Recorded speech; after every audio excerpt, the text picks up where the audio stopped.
If you're the best person on your team, that's a problem. You need to fix that because your team's not going to be able to grow and you're not going to keep good people. Your people are going to get frustrated with you. You're going to get frustrated with them.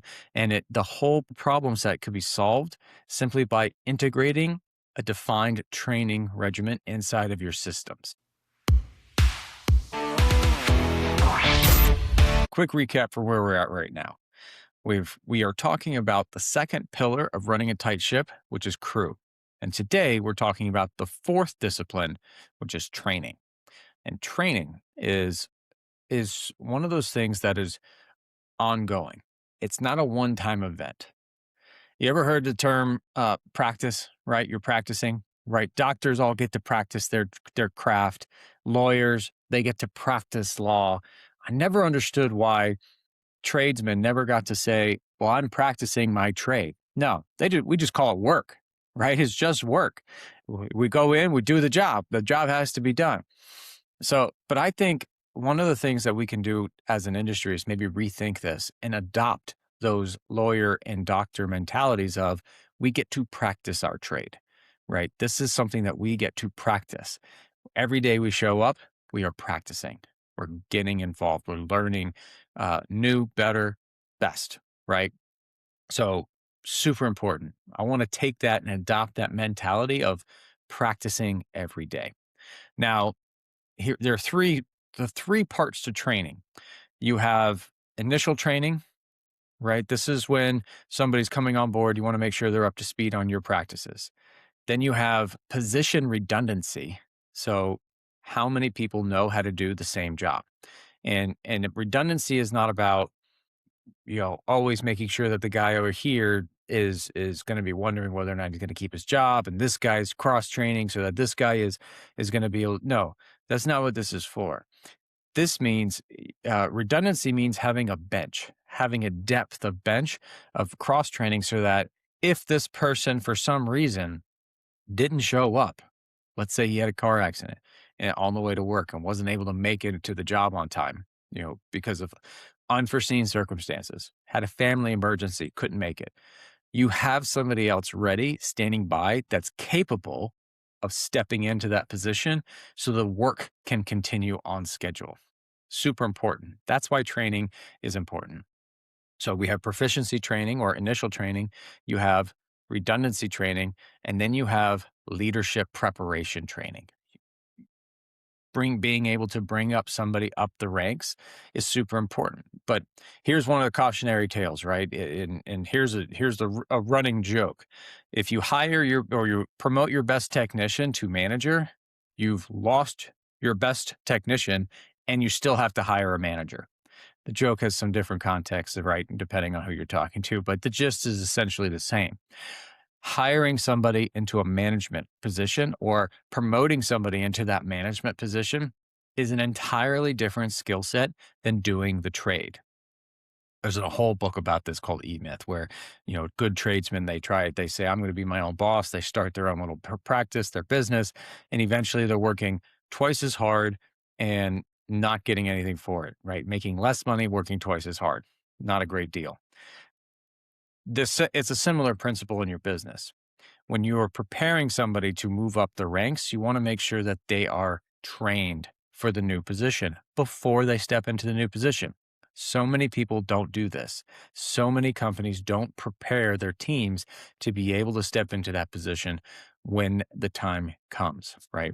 So it's about getting them preset to step into the next role because the skills are going to be very different, right?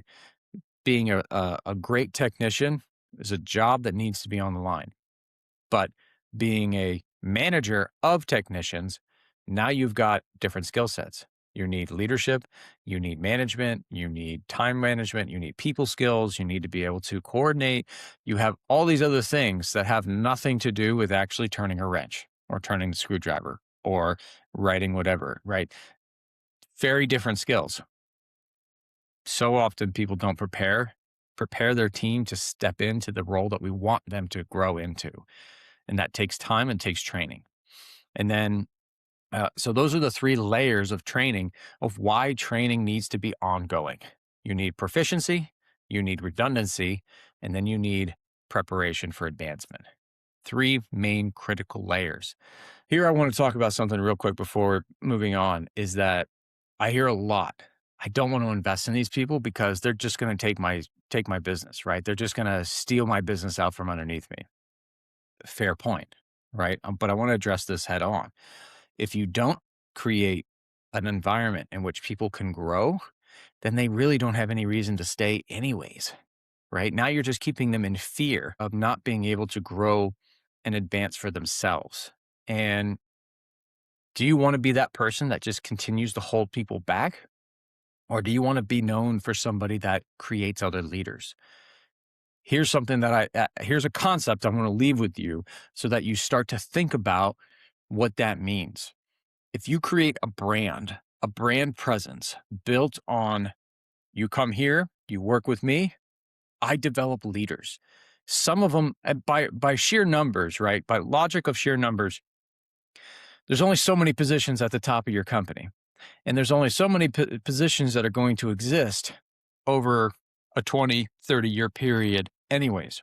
There's only one captain, right? There's only one chief mate on the ship. It doesn't matter how many second mates or third mates are ready to move up.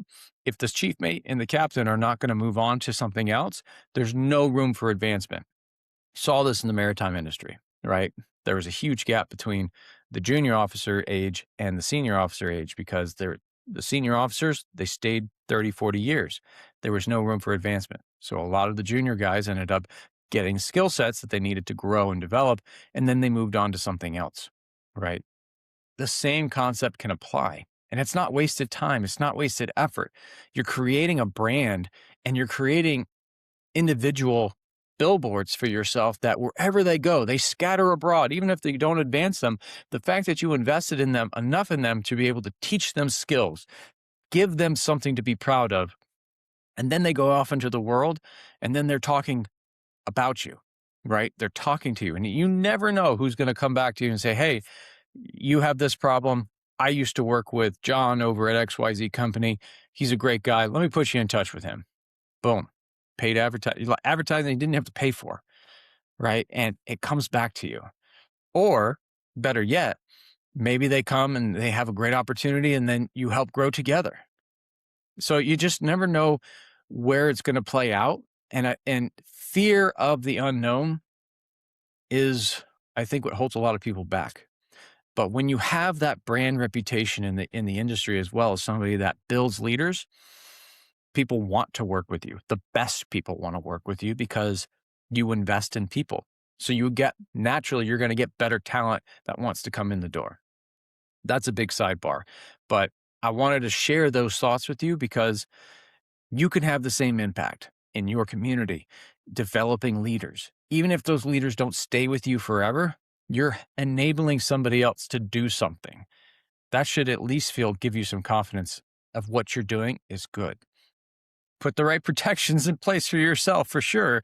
But don't let that deter you from investing in people with training because people need to be trained. So I wanted to leave that thought with you. And the next thing about training here is that you need to also be training for what's coming, right? So when you identify risk or you identify changes in the marketplace or changes in technology or changing in buyer behaviors or changing demographics, you need to be able to adjust.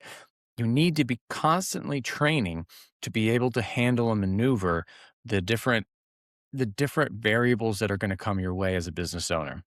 And having the repetition and the discipline of training inside of your organization is going to give you that constant leg up over companies that stay stagnant, companies that don't invest in themselves, that don't get better. This is where you can start to separate yourself as an organization, as somebody that invests in training. You always have a forward-facing look, right? You're always looking at that horizon and what skills do I need tomorrow? Where we are right now, but what do I need tomorrow? What skills? What talent? What do I need to be building my team to make sure that we can handle the challenges of tomorrow as well as today? Here's the owner trap really that I want to leave with you here is that if you're the captain's the only one that knows how to do everything, then you're going to be running around like a chicken with his head cut off. I'm telling you, you don't want to be that person. You don't want to be the captain that's pretending to captain a ship, but have nobody underneath them that's trained. You don't want that. If you're the best person on your team, that's a problem. You need to fix that because your team's not going to be able to grow and you're not going to keep good people. Your people are going to get frustrated with you. You're going to get frustrated with them. And the whole point could be the whole problem set could be solved simply by integrating a defined training regimen inside of your systems. Here's some questions for you to answer this week. Are you actually training your SOPs?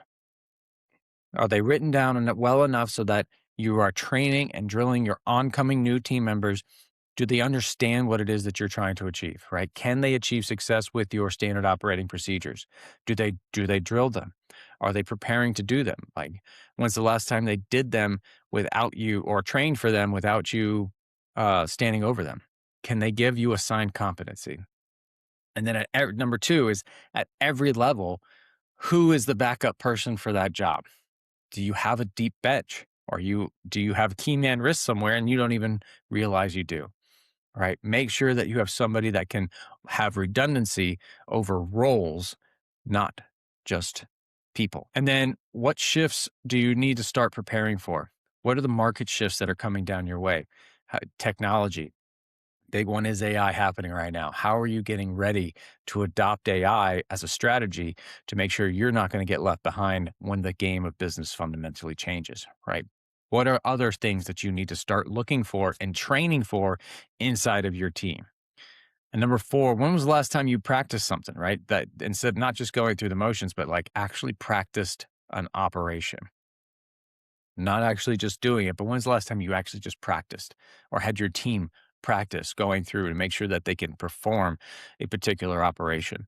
And then number five, assess each of your leadership, right? How deep is your leadership bench? You need to look at your people and understand who it is that you want to start grooming for top positions or managerial positions, leadership positions inside your company.